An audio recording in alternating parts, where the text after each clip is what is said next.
अस्सलाम वालेकुम, this is Umaina Basit from ocean of knowledge. तो आज हम कर रहे हैं मैथ 10 का यूनिट नंबर 7 की एक्सरसाइज 7.2। ये जो चैप्टर है इसका नाम है इंट्रोडक्शन टू ट्रिग्नोमेट्री और इस चैप्टर का हम लेक्चर 2 कर रहे हैं। तो क्वेश्चन नंबर 1 है फाइंड थीटा व्हेन एल उसने दे दिया 4.5 मीटर है और आर उसने दिया है 2.5 मीटर है। तो थीटा एल और आर क्या है, मैं आपको सर्कल बना के दिखाती हूँ और उस पे बता देती हूँ। ये एक आपका क्या है, ये एक आपका सर्कल है और आपको पता है सेंटर से लेके आखिर तक का जो फासला होता है वो आर होता है, ऐसे ही है। और अगर आर का यहाँ से भी लें, देखें पूरे सर्कल में से किसी पॉइंट से भी अगर आप सर्कल तक का फासला लोगे तो वो रेडियस होगा, वो आर होगा। यानी यहाँ से हमने लेके सेंटर तक लिया और यहाँ से लेके हमने सेंटर तक लिया, ये दोनों आर हैं, ठीक है ना। अब ये जो एंगल है, ये इन दोनों के दरमियान जो एंगल बन रहा है वो थीटा होता है। और ये जो है आर्क, ये जो सर्कुलर आर्क है इसको क्या कहते हैं, इसको एल कहते हैं, लेंथ कहते हैं, ठीक है ना। बात समझ आ गई। अब आपको पता हो, क्योंकि हम जानते हैं फार्मूला है कि एल बराबर होता है आर थीटा के। ये आप दिमाग में रख लें कि ये फार्मूला है कि जो लेंथ है, ये जो यहाँ से लेके यहाँ तक लेंथ है, सर्कुलर आर्क जो है लेंथ जो है वो बराबर किसके है, रेडियस के। और जो एंगल बन रहा है उसके दोनों को अगर आर और थीटा को आपस में मल्टीप्लाई करो तो वो किसके बराबर होगा, या आर और थीटा को आपस में मल्टीप्लाई करो वो किसके बराबर होगा, वो एल के बराबर होगा। तो ये मैंने फार्मूला लगा दिया। क्वेश्चन बहुत ही आसान है, सिर्फ यही मैंने आपको कॉन्सेप्ट देना था कि क्योंकि अक्सर स्टूडेंट रट्टा तो लगा लेते हैं L is equal to R theta, लेकिन उन्हें पता नहीं होता एल क्या है, आर क्या है और थीटा क्या है। तो वो मैंने आपको डायग्राम बना के बता दिया है कि ये तीनों चीज़ें क्या हैं। अब हमने वैल्यूज से पुट करनी है। एल की जगह पे 4.5 मीटर पुट करेंगे, ठीक है ना।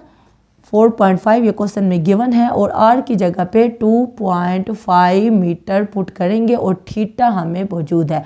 हमने वैसे भी थीटा निकालना है, बाकी वैल्यूज़ हमने पुट कर दी। अब जो 2.5 है वो थीटा से क्या हो रहा है, मल्टीप्लाई हो रहा है, क्योंकि ब्रैकेट लगा हुआ है। ब्रैकेट का मतलब होता है कि ये दोनों आपस में मल्टीप्लाई हो रहे हैं। बराबर के इस तरफ ये दोनों मल्टीप्लाई हो रहे हैं, 2.5 थीटा से मल्टीप्लाई हो रहा है। बराबर के उस तरफ जाके क्या हो जाएगा, डिवाइड हो जाएगा। तो 4.5 मीटर पहले से मौजूद है और 2.5 मीटर इधर बराबर की इस तरफ आके नीचे चला जाएगा, डिवाइड हो जाएगा और ये क्या होगा, ये थीटा के बराबर होगा।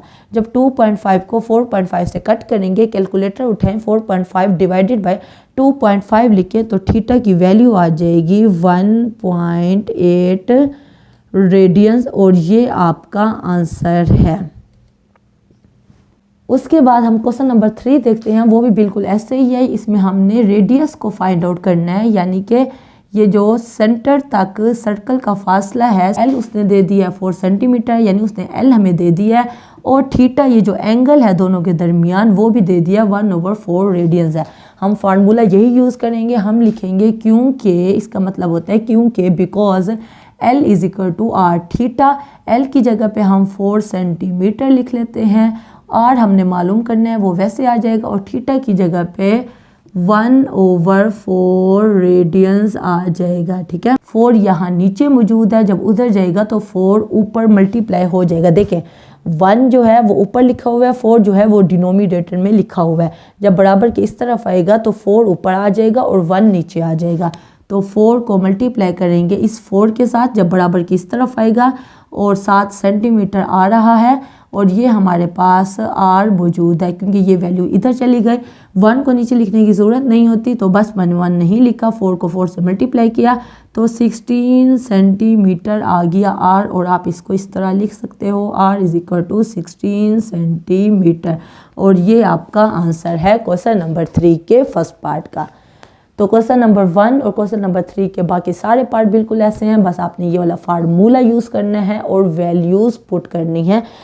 3 आपके पास चीज़ें हैं, एल, आर और थीटा, इनमें से 2 चीज़ें आपके पास गिवन होंगी और तीसरी चीज़ आपने निकालनी होगी। तो क्वेश्चन नंबर 1 में भी ऐसे ही करना था, क्वेश्चन नंबर 3 में भी ऐसे ही करना था। तो अब हम चलते हैं नेक्स्ट क्वेश्चन की तरफ। तो अब हम कर रहे हैं क्वेश्चन नंबर 5। क्वेश्चन नंबर 5 में है in a circle of radius 10 metre. मैंने पूरा क्वेश्चन नहीं लिखा क्योंकि बहुत बड़ा क्वेश्चन था। तो आपके पास भी बुक है, मेरे पास भी बुक है, हम पढ़ लेते हैं। ये पेज नंबर 152 पे एक्सरसाइज 7.2 का क्वेश्चन मैं पढ़ रही हूँ। तो क्वेश्चन नंबर 5 में लिखा है in a circle of radius 10 metre, यानी कि एक सर्कल है। ये जो डायग्राम मैं आपको बना के दिखाऊंगी, ये आपको समझाने के लिए होगा। ये डायग्राम आपने बनानी नहीं होगी क्वेश्चन में। वो कह रहा है एक सर्कल है और उसका रेडियस क्या है, वो 10 मीटर। रेडियस क्या होता है, सेंटर से लेके किसी किनारे तक जो फासला है वो 10 मीटर है। वो उसने क्वेश्चन में बता दिया है। फिर वो आगे कह रहा है फाइंड द डिस्टेंस। हमने डिस्टेंस मालूम करना है travelled by a point moving on this circle. कोई भी पॉइंट जो इस सर्कल में मूव कर रहा है उसका हमने फासला मालूम करना है। If the point makes 3.5 resolution. 3.5 revolution. Revolution क्या होता है, तो 0 से स्टार्ट होता है। देखिए 0 से स्टार्ट होगा, यहाँ क्या हो जाएगा 90, यहाँ तक जाके 180 डिग्री, और यहाँ हमारे पास 270 होगा, और यहाँ हमारे पास 360 डिग्री होगी। यानी इसने पूरा रेवोल्यूशन कंप्लीट किया, ठीक है ना। तो आपको पता है जब पूरा रेवोल्यूशन कंप्लीट होता है तो 360 किसके बराबर होता है, वो 2 पाई के बराबर होता है। क्योंकि पाई हमारे पास किसके बराबर होता है, वो 180 के बराबर होता है। तो 90 किसके बराबर होता है, पाई ओवर 2 के बराबर होता है। तो देखिए 0 से स्टार्ट होता है 90 तक, यहाँ तक जाता है पाई ओवर 2। फिर यहाँ से होके जब यहाँ तक पहुँचता है तो 180 यानी कि पाई। जब यहाँ से पहुँच के यहाँ तक पहुँचता है तो वो 270 डिग्री, और फिर यहाँ से जब यहाँ तक पहुँचता है तो वो क्या बन जाता है, 2 पाई बन जाता है, यानी कि 360 डिग्री। ठीक है, बात समझ आ गई।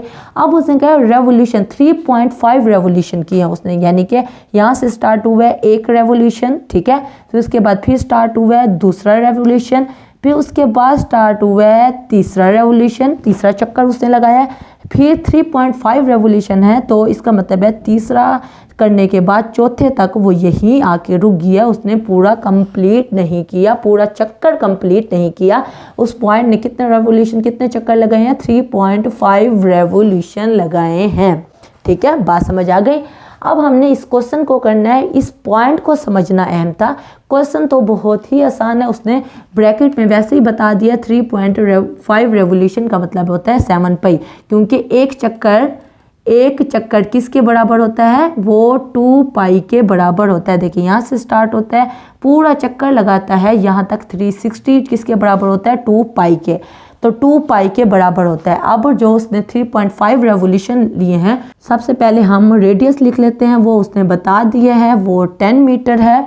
और उसके बाद हम रेवोल्यूशन लिखते हैं कि हमें पता है कि जो 1 रेवोल्यूशन होता है, जो एक चक्कर होता है सर्कल का, वो किसके बराबर होता है, वो 2 पाई के बराबर होता है।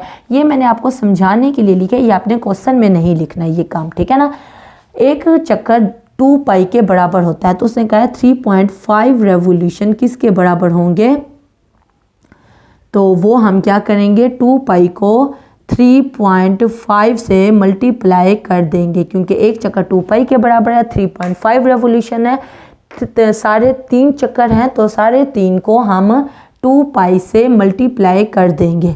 उसके बाद हमने क्या मालूम करना है, उसने क्वेश्चन में कहा है आपने डिस्टेंस मालूम करना है travelled by a point moving on this circle, यानी हमने एक पॉइंट का डिस्टेंस मालूम करना है जिसने 3.5 चक्कर लगाए। तो आप क्या करेंगे, डिस्टेंस के लिए हमें फार्मूला पता है जो अब तक हम यूज़ करते हैं, हम लिखेंगे क्योंकि डिस्टेंस इज इक्वल टू किसके बराबर है, L is equal to R theta.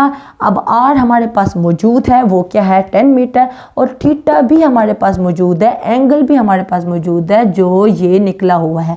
अब हमने डिस्टेंस जो है L जो है लेंथ, वो हमने फाइंड आउट करनी है। तो बस L की R की जगह पे हम 10 मीटर पुट कर देंगे, और थीटा की जगह पे 3.5 मल्टीप्लाई बाई 2 पाई मल्टीप्लाई कर देंगे। अब क्या करना है, कैलकुलेटर उठाएं, 10 मीटर को 3.5 से मल्टीप्लाई करें, फिर 3.5 को 2 से मल्टीप्लाई करें, तो हमारे पास L क्या आ जाएगा, 70 पाई आ जाएगा। तो पाई की वैल्यू हम पुट करेंगे, L इज इक्वल टू 70, पाई की वैल्यू क्या होती है, 3.1415 होती है मेरे ख्याल में। आप कैलकुलेटर से निकाल लें पाई की वैल्यू। 70 को इससे मल्टीप्लाई करेंगे तो L की वैल्यू हमारे पास आ जाएगी 219.91 और 91 है, तो इसका मतलब है लेंथ अप्रोक्सीमेटली मतलब तकरीबन बराबर है 220 के, और ये हमारे पास डिस्टेंस निकला है। ठीक है, तो उसके बाद क्वेश्चन नंबर 6 है व्हाट इज़, ये भी मैं बुक में से पढ़ लेती हूँ क्योंकि बड़ा क्वेश्चन था। What is the circular measure of the angle between the hands of the watch at 3 o'clock। बहुत ही आसान क्वेश्चन है। उसने कहा एक घड़ी है जो आपके हाथ की घड़ी है, उसमें यहाँ क्या होता है, यहाँ 12 होते हैं, 1 2 3 4 ऐसे ही जाते, यहाँ 11, यहाँ 10, यहाँ 9, यहाँ 8 ऐसे ही जाता है, ऐसा ही है ना। अब घड़ी में क्या होते हैं, 2 सुई होते हैं। वो कह रहा है what is this circular measure of the angle between hand of the watch at 3 o'clock। 3 o'clock क्या होता है, देखिए छोटी सुई 3 पे होती है और बड़ी सुई 12 पे होती है। ऐसा ही होता है ना, जब 3 बजते हैं 3 o'clock होते हैं, तो इस तरह आपको घड़ी में नज़र आ रहा होता है। छोटी सुई 3 के बराबर होती है और बड़ी सुई 12 के ऊपर होती है। अब हमने एंगल को मालूम करना है कि इन दोनों के दरमियान एंगल क्या बन रहा है। तो हम देखेंगे टोटल एंगल्स इन क्लॉक। एक घड़ी में टोटल एंगल्स कितने होते हैं, वो क्या होता है, 360 डिग्री होता है, जिसको कहते हैं 2 पाई। ऐसा ही होता है ना। देखें जब हम यहाँ से स्टार्ट करते हैं, देखें यहाँ 0 से स्टार्ट होता है, देखें सर्कल देख लेना, 0 से स्टार्ट होता है 90, फिर 90 से यहाँ 180, यहाँ 270 और फिर यहाँ 360 यानी कि 2 पाई। ठीक है, टोटल एंगल्स इन क्लॉक जो हैं वो 360 डिग्री है यानी कि 2 पाई। तो टोटल जो आवर्स हैं घड़ी में, टोटल आवर्स इन क्लॉक घड़ी में टोटल कितने घंटे हैं, वो हैं 12 आवर्स। ऐसे ही है ना, 1 से लेके 12 आवर्स तक हैं। तो हम लिखेंगे एंगल्स, जो एंगल्स हैं पर आवर, हर घंटे का अलग से पर आवर इन क्लॉक, एक क्लॉक में जो एंगल बनता है हर घंटे का वो क्या होगा। तो एंगल कितने हैं, वो 2 पाई है। तो 2 पाई को डिवाइड कर देंगे 12 पे, तो जब ये कटिंग हो जाएगी तो हमारे पास π/6 बन जाएगा। So circular